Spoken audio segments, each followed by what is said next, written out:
So here we're now doing the upper part of the lower extremity, and so we have several muscles that have been cut or removed, and I need to talk about them because they're just as equally important as some of the other muscles that are visibly seen here. First off, there are two muscles here that you cannot see but play an important role. The first one runs from here down to here, and its fascia actually runs all the way down to the side. This muscle right here is called the tensor fasciae latae.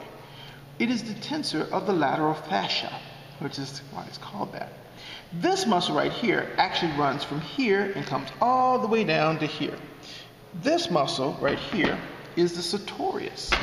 Sartorius is also kind of V's in together with that of the gracilis. So if we turn this, you'd actually see that should be another muscle that kind of comes down and attaches here. And so there it is. Boop, gracilis. So that's what that is right there. Now, let's go back up here. Here we have, of course, the iliopsoas, which is what I told you. I told you that the two muscles here come together and form the iliopsoas. Now, the iliopsoas is more on the lateral side of these blood vessels. So you see the femoral artery and the femoral vein coming off. And then on this side of the femoral artery and vein is the iliopsoas. But then on this side, right here, is the pectineus. That is the pectineus. And you'll see that also on the cadaver when we look at that. Now, you'll see here we have the medial circumflex right there. Which one is the median?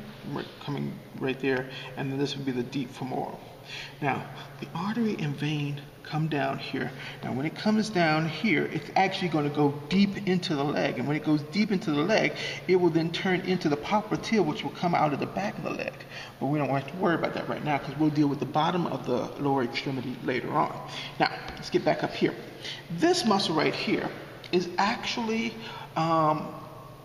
three muscles. Now, there's a missing muscle right here, which you can see that there should be an attachment here, which would go down here. The missing muscle right here is the rectus femoris. Now, the rectus femoris is actually kind of like the middle muscle in a kind of hot dog-like structure. It's kind of like if I had a hot dog sitting in a bun. That's what we would have. Now, the bun is made up of these what are called vastus muscles. There are three vastus muscles. Now, with a hot dog bun, you have, of course, the buns on either side of the hot dog, but then there's this little piece on the bottom that actually connects the two buns together. Well, that's what we have here. We have on this side the vastus medialis, because it's medial to the leg. So that's the vastus medialis. On this side, we have the vastus lateralis, which is on the lateral side of the leg. But then on the middle, right here, this is the vastus intermedius, because it's in between the two. It's intermediate. And so this would be the hot dog bun, and then the hot dog would sit right here on top. And that would be the rectus femoris. These four muscles, vastus lateralis, vastus medialis, vastus intermedius, and rectus femoris, are four muscles that work together. They are called the quadriceps, hence the name, quad meaning four. They come together, and then they form the quadricep tendon, which then attaches to the patella, which then forms the patellar ligament, which attaches to the tibia. Okay? When these muscles pull on the quadricep tendon, it pulls on the patella, which then pulls on the tibia and extends the leg. Now, over here, in this area here, we actually have adductor muscles. We have the adductor longus, the adductor brevis, and the adductor magnus, which is kind of hard to see here because there it is, and then it comes all the way back over here. And so that's the adductor magnus. Which one is the longest and brevis? So longus, brevis is kind of deep to that, so this right here would be the brevis, and then the magnus would be underneath. That would be the adductor magnus. Now, when we turn it towards the back, we can now see some additional muscles on the back. Now, again, remember, this is the gracilis, okay? And then this muscle right here is the adductor magnus. That's what this is right here. So this and that, adductor magnus. This is the gracilis. Now, part of this is kind of confusing because some of the muscles are missing and some of the muscle is here. So I'm going to explain to you what's missing so you'll know what to look for. But before we do that, I want to talk about this muscle, which is actually this muscle right here. And so this is the vastus lateralis, and it comes all the way back towards the back. And there it is again. So be careful. The vastus lateralis can be seen from the front and the back. Now, over here, we can see that there's a muscle should be attached here and going all the way up to here. And then you can see that there's another muscle right there. Now, this should seem familiar because it has two heads. We have another muscle, which happens to be in the upper extremity, that has two heads. It's called the biceps brachii. In this case, this is called the biceps femoris. The biceps femoris, again, has a long head and a short head. And of course, the long head, unfortunately, has been cut and removed. It would normally be here and go all the way up here, but it's gone. But we still have the short head, and that's what that is there.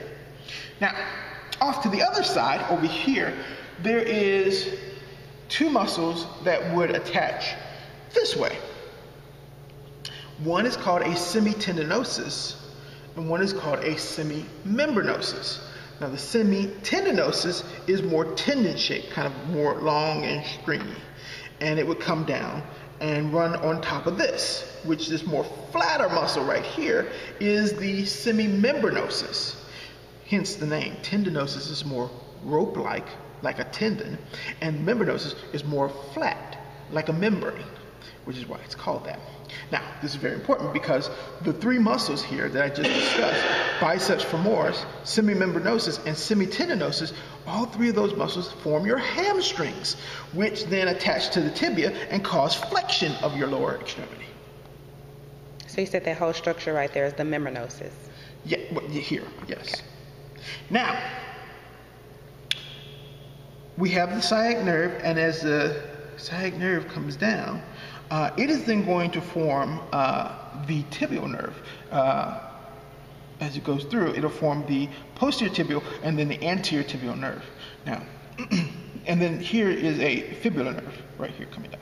Now here, remember I told you that the femur goes in, the femoral artery and the femoral vein goes in deep, and then it comes out the other side.